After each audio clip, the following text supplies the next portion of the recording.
For lease signs, they're a bit of a rarity in the city of Toronto. There is a 16-year low when it comes to rental vacancies in Toronto. Now, a recent poll by the city has found that 87% of people in Toronto believe there isn't enough affordable housing, and 80% would be in favor of a vacancy tax. A similar tax has been rolled out this past year in the city of Vancouver, though the question is, what right does the city have to tax you if your home's sitting empty? It's something Mayor John Tory's executive committee has been looking at very closely.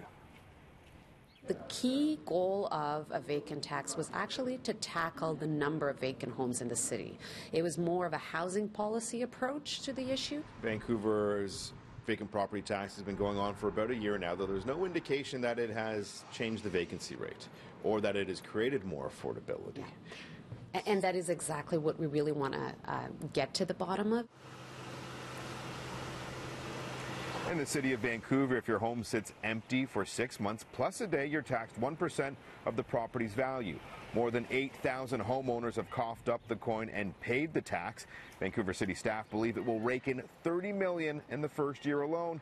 Though, as you just heard, there's no indication that the tax has helped the city's nearly non-existent vacancies.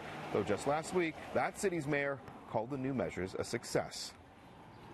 It's the first year, and I think at least conducting a few years of this tax makes sense to get thorough data and understand whether or not we're making a serious impact. Obviously, having tens of millions of dollars to invest in affordable housing is much needed, but the ultimate goal here was to encourage people to rent their empty homes. So hopefully that's happening at the same time.